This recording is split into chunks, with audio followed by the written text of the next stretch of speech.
Fourth Plain and Mill Plain Boulevard are two major east-to-west arterial roads and communities located in Vancouver, Washington, and some of the most prominent areas in the city outside of the downtown core.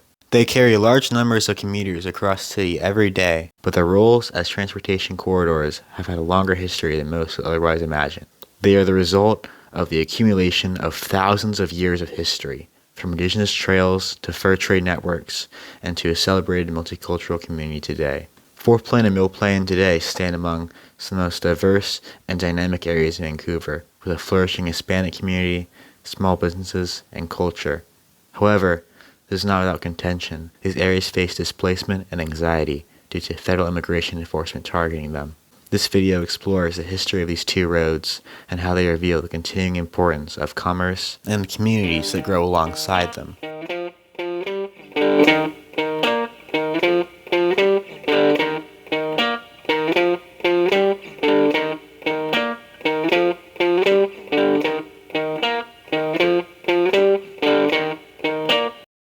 Prior to colonization, what is now Vancouver was primarily inhabited by the Upper Chinookan people. The people of Vancouver would have been closely associated to those at Sawby's Island, North Portland, and Kathleen, an area altogether known as the Wapato Valley, a group of about 20 villages named after a food commonly grown and consumed by the natives here.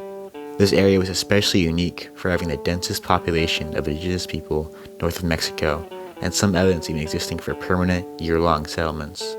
The vast majority of the 40,000 people here, however, would have shifted to seasonal camps much of the year, inhabiting the villages during cold months and moving around in temporary structures during warm months to find food.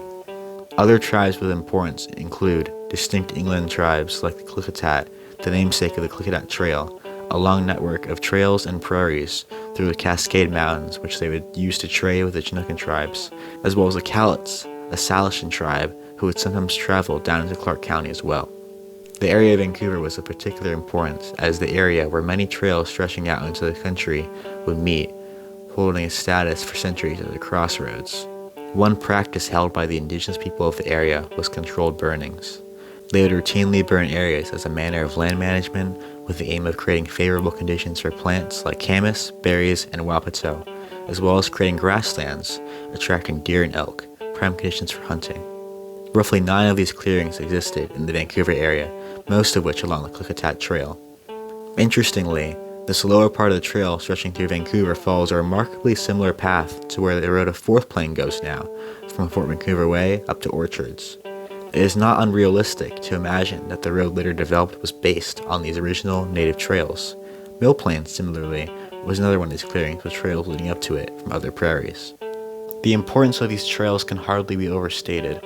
Even at the time, they held key roles as throughways of commerce. During spring, tens of thousands of natives would funnel through these trails into the Vancouver area in time for the salmon run and the sprouting of fresh foods like camas. What is unclear is the extent to which the Chinook would have moved into these clearings to harvest foods, and to what extent they relied on trade with the Klickitat and the Cowlitz to get these foods. But either answer points to the significance of the plains regardless. They would have been major epicenters of commerce and travel between cultures for hundreds, if not thousands of years prior to the arrival of Europeans. Direct contact between Europeans and indigenous people along the Lower Columbia began in 1792 with a series of visits by fur traders and explorers, including Lewis and Clark. However, Europeans would not permanently establish a settlement in Vancouver until the construction of Fort Vancouver in 1824. After acquiring several key posts from its competitor, the Northwest Company, the Hudson's Bay Company chose to establish a regional outpost near the joining of the Columbia and the Willamette. George Simpson, the colonial governor for the Hudson's Bay Company during this time, chose to establish the fort on the north side as a strategic choice in order to solidify the area north of the Columbia as being British territory. Although most Vancouverites would be familiar with Fort Vancouver, not many know that this was not the only place that the fort was established. Initially, George Simpson had established a different fort near Grand and Fifth, which is within the vicinity of where Mill Plain is today, and near an indigenous trail, due to its protected position on top of a hill. However, it was far away from the river, and this was deemed to be inconvenient, resulting in the site being abandoned. The new site was an area referred to as Jolly Prairie, which was, much like Fourth Plain and Mill Plain, another one of these routinely burned clearings on the expansive network of trails. This fort came to become the headquarters of all Hudson's Bay Company activity west of the Rocky Mountains, and thus the manufacturing, trade, and agricultural center of the entire Pacific Northwest. It developed an expansive multicultural workforce, including French Canadians, Métis, Hawaiians, Chinookans, and numerous other indigenous cultures, of course in addition to the Englishmen and the Americans. However, the local Chinookan population would soon be decimated by a malaria epidemic in the 1830s, killing more than 90% of the population and leaving entire sites of inhabitation abandoned and covered in dead bodies. When Europeans found these numerous clearings spread throughout the area, they noted these prairies for their incredible soil conditions. To sustain the significant population at Fort Vancouver, these plains would quickly be converted for livestock, such as cattle and horses, and numerous high-yield crops, such as wheat. Easily the largest of these and one of the main locations would be named Mill Plain, which was named due to a nearby grist mill and sawmill. It was massive. It would measure about 3 miles, stretching from 104th to 164th, within the vicinity of where the road still is. These mills were largely able to support self-sufficiency for the fort, producing thousands of bushels annually and producing lumber for nearby settlements. Additionally, several backplanes existed which only periodically sustained crops. Many of these existed along what is today 4th Plain, still surrounded by dense forests and infrastructure beginning to be developed. Although only 4th Plain and Mill Plain really survived to this day as names, there was also a 1st Plain near today's 4th Plain Village, a 2nd Plain near Burton Road, and a 3rd Plain near the Vancouver Mall. 4th Plain actually originally referred to the orchards in the Sifton areas and only became the namesake for the whole road because this is where the road led, eventually dissolving to the namesake for the whole community. It is a similar story for Mill Plain, except Mill Plain is still a name for an incorporated area and neighborhood, in addition to being the name for the boulevard that stretches across Vancouver. During the 1840s, American missionaries and farmers trickled into the Willamette Valley through the Oregon Trail. This massive wave of American settlement discouraged the British from continuing their operations in the area, and in 1846 would sign the Oregon Treaty, transferring Washington, Oregon, and Idaho to American control. Fort Vancouver would soon be taken over by the military and would become a crucial base of operations to provide settlers with the resources to establish themselves across Clark County. The Hudson's Bay Company would retain certain possessory rights until the 1860s, but would slowly be phased out of operations in the back plains. After the treaty, the output from the prairies and the mills would begin to decrease due to labor shortages and competition, but would largely remain as agricultural areas for the next several decades. An 1897 map of the Portland area shows the path of 4th Plain Boulevard already existing essentially in its totality, stretching out to Fruit Valley Road. Mill Plain only went so far as Reserve, although both can be seen at the furthest reach of the city, with only scattered houses. They both primarily served as rural routes, connecting downtown to the small farms and establishments in the plains. It would not be until the turn of the century that they developed mass transit. In 1889, Vancouver real estate speculators built a horse-drawn streetcar running from downtown near Mill Plain to Vancouver Heights, which would operate until 1895. An electric streetcar would be constructed in 1908, and in 1910 would be extended out to Sifton, paralleling 4th Plain the whole way through. This brought many new residents to these places, which were previously on the edge of the city, and connected them further with the city itself, influencing the annexation of the Heights into Vancouver the same year. The streetcar carried both passengers and freight through the city and connected residents to work and various amenities, serving over 10 million passengers during its tenure. Especially during its opening, the streetcar was extremely popular and the preferred transportation for many years. Prior to the early 1910s, both Mill Plain and 4th Plain were still gravel roads, traveled mostly by either walking or by wagon. That being said, any advantage held by the streetcar system would only be short-lived, as in the same year that the Sifton line opened, the city began licensing automobile cabs.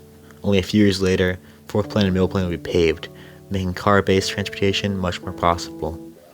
Streetcar ridership would fluctuate over the 1910s before peaking in 1920 with 1 million passengers in the year, largely motivated by a gas shortage in the area. It would decline over the course of the 1920s before finally closing in 1926. The rails would be kept intact by the company running it in case any other company was interested in taking them over and continuing to run the streetcars, but this would be denied by the city council. Today, these tracks are largely covered up, showing just how much Vancouver's development would ultimately be motivated by the automobile. World War II would be transformative for all of Vancouver.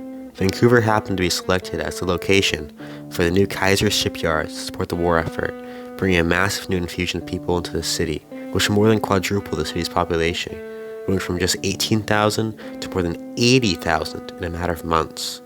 In order to house this newly expanded population, the Vancouver Housing Authority would be established, building temporary housing for new residents, alongside several new permanent residential developments. Among these would include developments in McLaughlin Heights on Mill Plain and at Fourth Plain Village on Fourth Plain.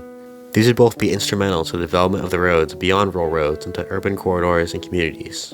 Although much of the new population working for the shipyards would leave after the war ended, the Vancouver area saw significant growth in the post-war era due to the economic boom and migration, with new suburban communities being constructed across these segments of Vancouver to support this growth. Over the second half of the 20th century, both roads became primary automobile passageways for the city, with increasing commercial prominence, spotted with shopping centers and retail strips, bolstered by the development of the Interstate 5 and later the 205, both of which cut through these roads. Today, both Fourth Plain and Mill Plain occupy important parts as main throughways for east-west commuting in Vancouver. Both have become major centers for business, Fourth Plain in particular being home to lower-income, affordable housing, although Mill Plain less so. Most notably, both have become home to some of the largest immigrant communities in the whole city. This may be attributed to their background as working-class communities during the post-war era, their lower property rates, and increased poverty rates relative to other parts of the city. This fostered the introduction of large Asian, Pacific Islander, and especially Latino populations to these areas. In Fourth Plain specifically, over 10 languages are spoken, and more than a third of businesses are minority-owned. So much so that the area around Fourth Plain Village has been dubbed the International Business District by the city, with an especially unique status being home to many multicultural and small businesses. Mexican, Thai, Vietnamese, and Chinese restaurants all signify this section of Vancouver. The City of Vancouver has given great effort to promote this, establishing the Fourth Plain Forward nonprofit, which works with the community to promote the development of business, affordability, and neighborhood safety. Other programs have included the creation of murals celebrating the diversity of the community and the construction of the Fourth Plain Community Commons, which serves as both a community event space and affordable housing.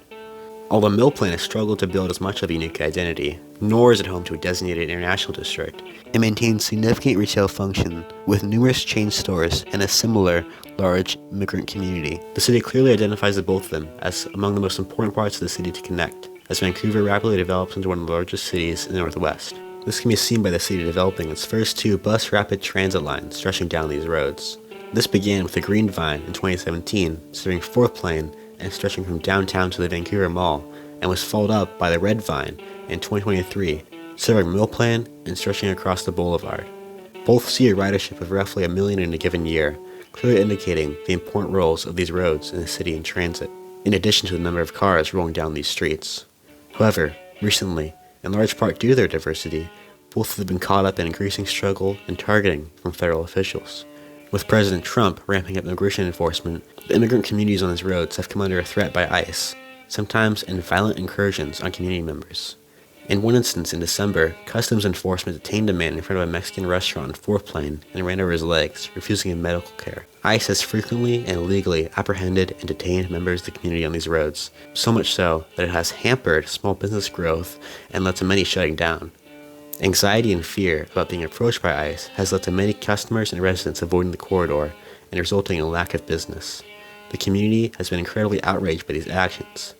It is not uncommon for one to drive down either road in the afternoon and see a demonstration calling for the abolishment of ICE. Clearly, this poses a great threat to the community's unique status. In conclusion, one thing I would like everybody to learn from this is just how much Fourth Plain and Mill Plain still draw from their pasts as indigenous prairies. We often like to think of ourselves as being separate from the past, and imagine Vancouver to be an entirely separate, modern invention, with no bearing in any of that. If any history about Vancouver is taught at all, it likely starts with the fort. But it's not as if they just built the roads from nothing for no reason. They did it because it was gold. They have been indigenous trade routes for perhaps thousands of years, just as old as any European history you could think of. They could have been some of the most traveled, populated, and rich trails in the whole continent. The white traders and later settlers recognized this just as well, and deliberately chose to build their homes and their farms here for the exact same reason. Because they were so rich. and it is really tragic that this history was forgotten because it's really something to be proud of. Even today, when most people interact with these roads purely as roads to the mall and to the business parks of the city, they're still partaking in the exact same long-standing historical tradition. These are roads of immense cultural diversity and roads of immense wealth that have always thrived off the exchange of different cultures and different tribes, regardless of the condition. There's something to be proud of and appreciated here, and it's important that we keep it.